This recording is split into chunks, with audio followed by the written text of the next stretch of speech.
വർഷത്തെ അധികാര മറവിപ്പിന് ശേഷം 102 സീറ്റിന്റെ മാന്ത്രിക വിജയവുമായി കേരളത്തിന്റെ അധികാരം പിടിക്കുന്ന UDF.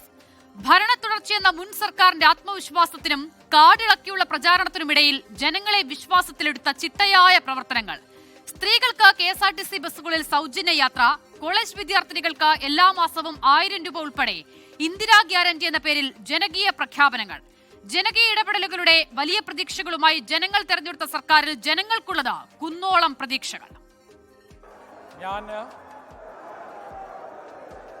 വടശ്ശേരി ദാമോദര മേനോൻ സതീശൻ എന്ന ഞാൻ നിയമം വഴി സ്ഥാപിതമായ ഭാരതത്തിൻ്റെ ഭരണഘടനയോട് നിർവ്യാജമായ വിശ്വസ്തതയും കൂറും പുലർത്തുമെന്നും ഞാൻ ഭാരതത്തിൻ്റെ പരമാധികാരവും അഖണ്ഡതയും നിലനിർത്തുമെന്നും ഞാൻ കേരള സംസ്ഥാനത്തെ മുഖ്യമന്ത്രി എന്ന നിലയിലുള്ള എൻ്റെ കർത്തവ്യങ്ങൾ വിശ്വസ്തയോടും മനസാക്ഷിയെ മുൻനിർത്തിയും നിർവഹിക്കുമെന്നും ഭരണഘടനയും നിയമവും അനുസരിച്ച് ഭീതിയോ പക്ഷപാതമോ പ്രീതിയോ വിദ്വേഷമോ കൂടാതെ എല്ലാ തരത്തിലുള്ള ജനങ്ങൾക്കും നീതി ചെയ്യുമെന്നും ദൈവത്തിൻ്റെ നാമത്തിൽ സത്യം ചെയ്യും.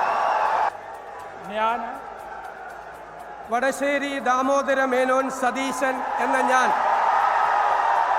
കേരള സംസ്ഥാനത്തെ മുഖ്യമന്ത്രി എന്ന നിലയിൽ എൻ്റെ പരിഗണനയിൽ കൊണ്ടുവരുന്നതോ എൻ്റെ അറിവിൽ വരുന്നതോ ആയ ഏതെങ്കിലും വിഷയം അങ്ങനെയുള്ള മന്ത്രി എന്ന നിലയിലുള്ള എൻ്റെ കർത്തവ്യങ്ങളുടെ മുറപ്രകാരമുള്ള നിർവഹണത്തിന് ആവശ്യമാകുന്നതൊഴികെ ഞാൻ ഏതെങ്കിലും അധികാരത്തിലെത്തിയാൽ ആദ്യ മന്ത്രിസഭാ യോഗത്തിൽ വേതനമുയർത്തുമെന്ന് ഉറപ്പ് ആശമാരോട്.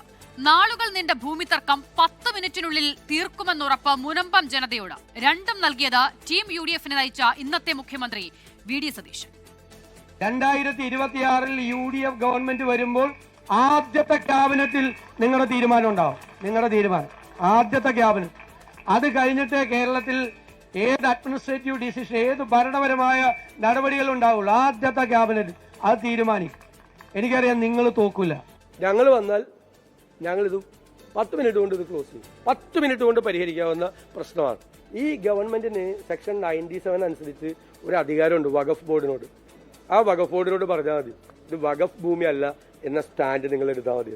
ഇവർ രണ്ടു കൂട്ടരും നോക്കി ഇത് മതപരമായ ഭിന്നിപ്പുണ്ടാക്കി അതിൽ നിന്ന് രാഷ്ട്രീയ മുതലെടുപ്പ് നടത്താനാണ്. ഒരു ഇസ്ലാമോഫോബിയ ഉണ്ടാക്കാൻ BJP ശ്രമിച്ചു.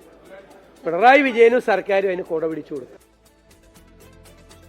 ആദ്യ മന്ത്രിസഭാ യോഗത്തിലെ ജനകീയ പ്രഖ്യാപനങ്ങൾ കാത്തിരുന്ന ജനങ്ങൾക്ക് മുന്നിൽ ആദ്യം എത്തിയത് ആശമാരുടെ വേതനം 3000 രൂപ മാത്രമായി ഉയർത്തിയ പ്രഖ്യാപനം. 21,000 ഉയർത്താൻ കഴിയാത്തത് സംസ്ഥാനത്തിന്റെ പരിമിത ധനസ്ഥിതി കൊണ്ടാണെന്ന വിശദീകരണം. അംഗൻവാടി ജീവനക്കാർക്കും കരുതൽ.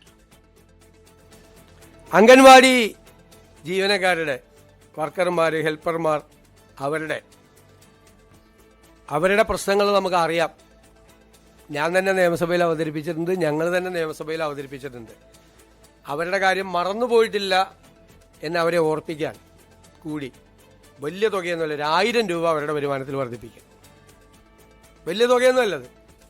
അവർക്ക് 14,500 രൂപയും 15,000 രൂപയുടെ നിലവിൽ കിട്ടുന്നത്. അതിനോട് 1000 രൂപ കൂടി. സാമ്പത്തിക സ്ഥിതി കുറച്ചുകൂടി മെച്ചപ്പെടുമ്പോൾ അവരുടെ കാര്യം മറന്നുപോയില്ല, നിങ്ങളുടെ കാര്യവും ഞങ്ങളുടെ ഓർമ്മയിലുണ്ട് എന്നാ പാവങ്ങളോടുള്ള ഒരു മെസ്സേജാണ് 1000 രൂപ കൂട്ടിയത്. നിങ്ങൾ ഞങ്ങളുടെ മനസ്സിലുണ്ട് എന്നുള്ളൊരു മെസ്സേജ്, സന്ദേശം. വാഗ്ദാനങ്ങളുടെ പെരുമഴയായിരുന്നു എന്തായാലും തെരഞ്ഞെടുപ്പ് കാലത്ത്. അതിലേറ്റവും പ്രധാനമോ KSRTCയിലെ സ്ത്രീകളുടെ സൗജന്യ യാത്ര. 50% വനിതകൾ യാത്ര ചെയ്ത KSRTCയിൽ പക്ഷേ പ്രഖ്യാപനം പോലെ അത്ര എളുപ്പമല്ല അത് നടപ്പിലാക്കൽ.